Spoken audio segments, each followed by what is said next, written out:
अस्सलाम वालेकुम friends, welcome to my YouTube channel. तो आज की इस वीडियो में हम बात करने वाले हैं इकोनॉमिक्स के हवाले से। डिफरेंट पॉइंट ऑफ व्यू हैं जिसमें क्लासिकल इकोनॉमिस्ट के व्यूज़ हैं, न्यू क्लासिकल के हैं और मॉडर्न व्यूज़ हैं। इंशाल्लाह इन डिटेल इस वीडियो में डिस्कशन करेंगे। सो एनीवे, वीडियो स्टार्ट करने से पहले अगर आप चैनल पर नहीं हैं तो चैनल को सब्सक्राइब कर दें ताकि आने वाली वीडियोज़ भी आपको मिलती रहें। इसके अलावा कुछ एक दो क्वेश्चंस थे आपके, ठीक है, वो इस वीडियो के बिल्कुल लास्ट पे जाके इंशाल्लाह आपको आंसर मिल जाएगा, जिसमें एक स्कैरसिटी के हवाले से था और नेचर एंड स्कोप में भी आई थिंक सो एक क्वेश्चन था, वो भी इंशाल्लाह आपको इस वीडियो में क्लियर हो जाएगा। सो एनीवे, हम वीडियो स्टार्ट करते हैं। ये इंपॉर्टेंट टॉपिक इसलिए भी ज़्यादा है क्योंकि डेफिनेटली इसमें इकोनॉमिस्ट के व्यूज़ बताए गए हैं, ठीक है। तो हर इकोनॉमिस्ट का जो भी व्यू है, ठीक है, उसको आपने सेपरेटली अपने माइंड में याद रखना है, ठीक है, मिक्सअप नहीं करना। By studying the history of various subject, we come to know that the problem of definition and scope of a subject. Okay, ये एक वैसे ही पैराग्राफ है, यहाँ से मेन जो स्टार्ट हो रहा है यहाँ पे हम स्टार्ट करते हैं। After 2 centuries of academic struggle, the economists are still not unanimous about the exact nature and scope of economics. Various writers had defined economy in their own way. Okay, ये भी एक पैराग्राफ है। Definition से main मतलब हमारे पास जो topic start हो रहा है वो डेफिनेशन से है, क्योंकि ऊपर वाला जस्ट वो पिछली सारी डिस्कशन उन्होंने की है। There is no single definition of economics on which all economists agree.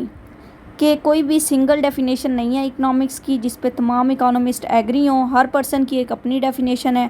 तो इसी तरह यहाँ पर अभी तक के लेक्चर से आपको क्या लगता है कि इकोनॉमिक्स को आप किस तरह डिफ़ाइन करेंगे अपने पॉइंट ऑफ व्यू में? तो आपने अपने पॉइंट ऑफ व्यू के हिसाब से ऊपर अपना नेम बेशक मेंशन कर दें, ठीक है, और इकोनॉमिक्स को डिफ़ाइन कर दें। This subject, which is so vast and has so many branches that it is difficult to describe it in few exact words. However, after examining the views of various writers, we can classify them into 3 broad groups. ठीक है कि 3 categories हैं economist की जो आजकल हम discuss करते हैं। एक क्लासिकल व्यू आ जाता है, सेकंड न्यू क्लासिकल व्यू आ जाता है और फिर modern view.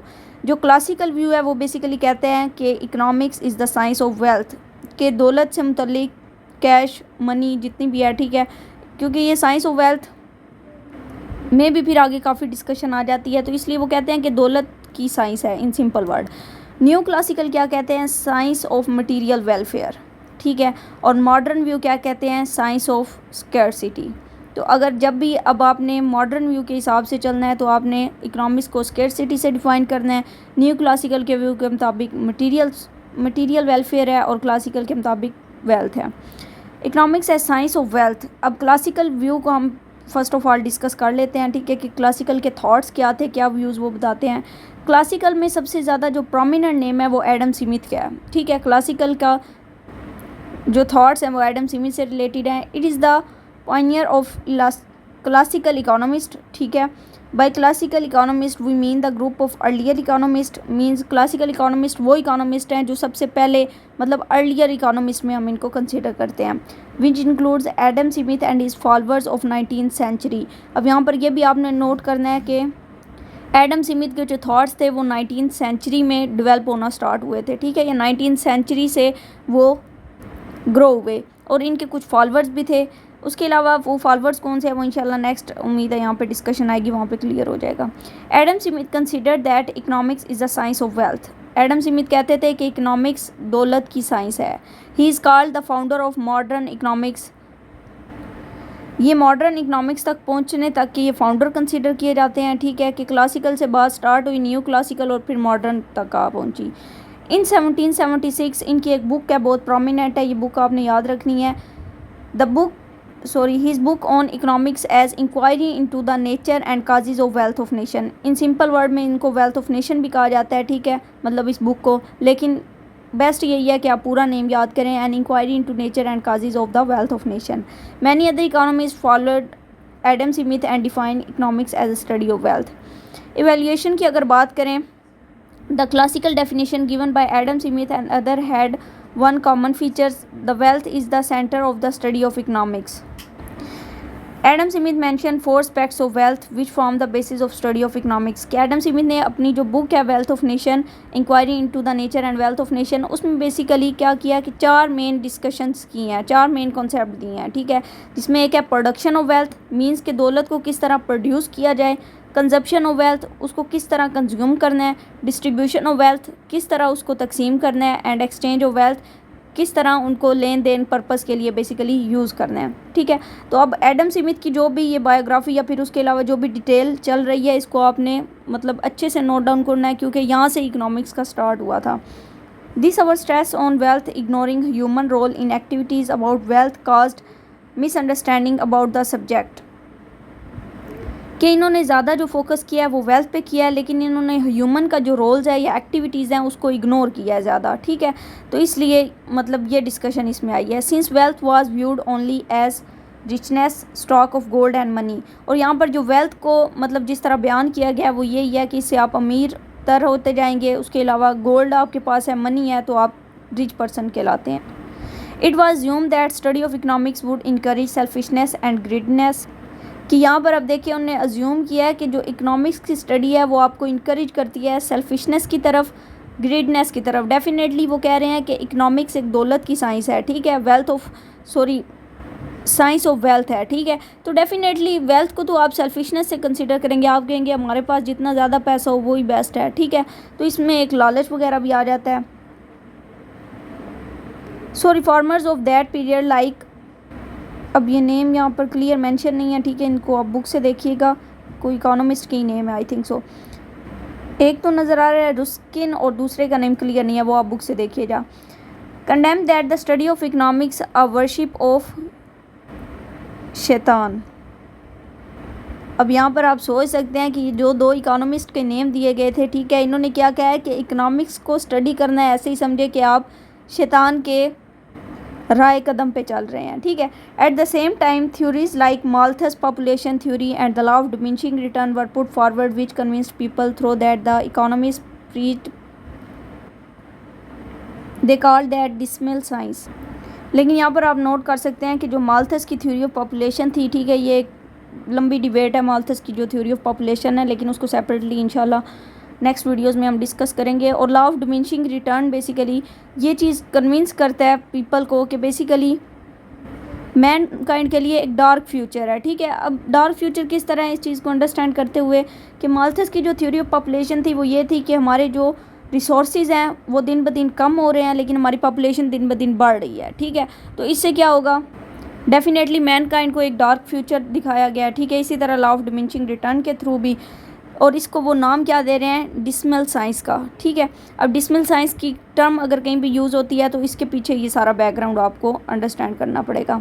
A negative view about economist well that it ignores higher human values, ठीक है। एक नेगेटिव व्यू इकोनॉमिस्ट का ये है कि इन्होंने बेसिकली ह्यूमन वैल्यूज़ को इग्नोर किया है and make wealth the centre of human thought, और जो दौलत की बात है वो इंसानों के थाट्स या फिर उसके अलावा उसको ज़्यादा इंपॉर्टेंस दी है, ठीक है। तो उन्होंने ज़्यादा वेल्थ पे फोकस किया है, ह्यूमन वैल्यूज़ पे फोकस ही नहीं किया। तो ये बेसिकली क्लासिकल का जो व्यू था वो उसके बारे में डिस्कशन कर रहे हैं। If we deeply study the criticism against the definition in terms of wealth, we find that this criticism is unjustified. It was only due to misunderstanding about the real meaning of wealth. Wealth include not only money and gold. कि basically वो कहते हैं कि जो हम wealth पे criticism कर रहे हैं या इस डेफिनेशन पे क्रिटिसिज्म कर रहे हैं वो अनजस्टिफाइड है, क्योंकि दौलत का मतलब सिर्फ ये नहीं होता कि आपके पास मनी है या गोल्ड है, but also good and services which are more important and essential for human life. Means के क्लासिकल ने तो ये बात बोल दी कि बेसिकली जो इकोनॉमिक्स है वो साइंस ऑफ वेल्थ है, ठीक है, लेकिन इस चीज़ को अनजस्टिफाइड किया गया है, इस क्रिटिसिज्म को अनजस्टिफाई इसलिए किया गया है क्योंकि डेफिनेटली जिस वेल्थ की वो बात कर रहे हैं वो सिर्फ गोल्ड और मनी नहीं है, बल्कि उसमें ह्यूमन वैल्यूज़ भी आ जाती हैं। Wealth is not bad it self. Definitely आज के दौर में आप जिस पर्सन से पूछें कि अगर वेल्थ गुड है या बैड है तो वो कहेगा गुड ही है। डेफिनेटली जिसने भी 3 टाइम का खाना खाना है या उसके अलावा अदर जितनी भी उसकी डिज़ायर्स हैं उनको पूरा करना है तो वेल्थ चाहिए उसके लिए। तो मुझे नहीं लगता कोई भी पर्सन ऐसा होगा जो कहेगा कि दौलत गलत चीज़ है। More ever there is nothing in economics which can be called preaching of selfishness, ठीक है। In fact that the real objection against this definition is that it is too wide, okay. अब उन्होंने बोला कि इस पर जो रियल ऑब्जेक्शन हो सकता है वो ये हो सकता है कि ये डेफिनेशन एक बहुत वाइड है, ठीक है। इसको एक सिंपल छोटे से वर्ड में उन्होंने एक्सप्लेन किया, लेकिन इस डेफिनेशन को अंदर काफ़ी ज़्यादा चीज़ें हैं जो उन्होंने एक्सप्लेन नहीं की। Economist does not study every aspect of wealth. For example, it has nothing to do with the role of an engineer in the production of wealth. कि बेसिकली इकोनॉमिस्ट ने जस्ट ये कहा है कि economics is the science of wealth, लेकिन उन्होंने ये discuss नहीं किया कि इसमें अगर कोई पर्सन इंजीनियर है तो उसका क्या रोल है प्रोडक्शन ऑफ वेल्थ में, ठीक है। तो खाली वेल्थ की बात कर देना ठीक नहीं है, बल्कि इसमें ह्यूमन वैल्यूज़ या जितनी अदर्स एफर्ट हैं उनको भी डिस्कस करना पड़ता है। तो ये बेसिकली डिस्कशन थी क्लासिकल के व्यू की। इसको कंक्लूजन में हम इस तरह लिख सकते हैं कि क्लासिकल व्यू में सबसे पहले एडम स्मिथ आते हैं, ठीक है। एडम स्मिथ ने 1776 में एक बुक लिखी थी, an inquiry into nature and causes of wealth of nation, ठीक है। एडम स्मिथ के साथ कुछ फॉलोअर्स भी थे, 19th सेंचुरी का ये फिनोमेना था, ठीक है। उसके अलावा उन्होंने जो डेफिनेशन दी वो बेसिकली कहा था कि economics is the science of wealth, ठीक है। और फिर इस बुक में बेसिकली उन्होंने 4 चीज़ों को डिस्कस किया था, जिसमें production of wealth, consumption of wealth, distribution of wealth और last one is exchange of wealth, ठीक है। इन 4 चीज़ों के मुतालिक उन्होंने डिस्कशन की थी, लेकिन उनका जो ज़्यादा फोकस था वो वेल्थ पे था, ठीक है। बाकी सारी चीज़ों को उन्होंने इग्नोर किया, जिसमें ह्यूमन वैल्यूज़ वगैरह आ जाती हैं।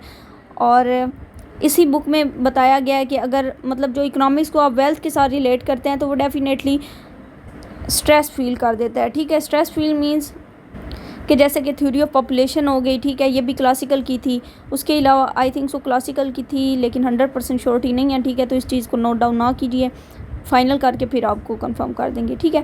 लेकिन मेरे मुताबिक यही है कि आई थिंक सो ये क्लासिकल की ही थ्योरी थी। उसके अलावा लॉ ऑफ डिमिनिशिंग रिटर्न के हवाले से उन्होंने बताया, ठीक है, कि ये चीज़ें इंसान को डार्क फ्यूचर के बारे में गाइड कर रही हैं। इसको फिर उन्होंने एक टर्म का नाम दे दिया है डिसमल साइंस का। उसके अलावा जब क्रिटिसिज्म एडम स्मिथ की इस डेफिनेशन पे किया गया तो वो ये किया गया कि ये बेसिकली अनजस्टिफाइड है, हमको मतलब हमें इसमें ह्यूमन वैल्यूज़ को भी इन्वॉल्व करना चाहिए।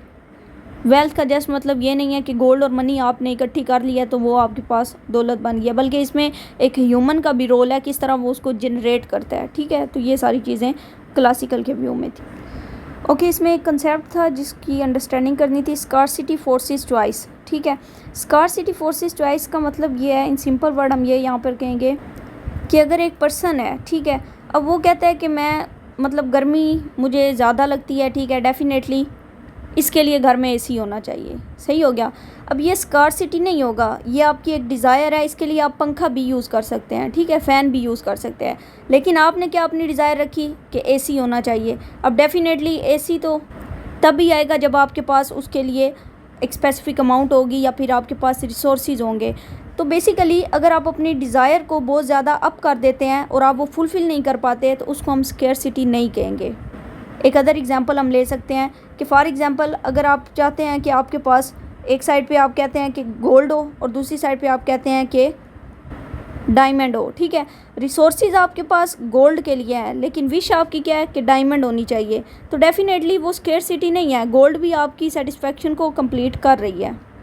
अगर तो आप लाइफ को इंटरेस्टिंग और चैलेंजिंग बनाना चाहते हैं, ठीक है, आप कहते हैं कि मुझे कोई काम भी ना करना पड़े और पैसे भी आते रहें, ठीक है, तो definitely it's not a scarcity, ये फिर आपका अपना मतलब मेंटली एक फिनोमिना है।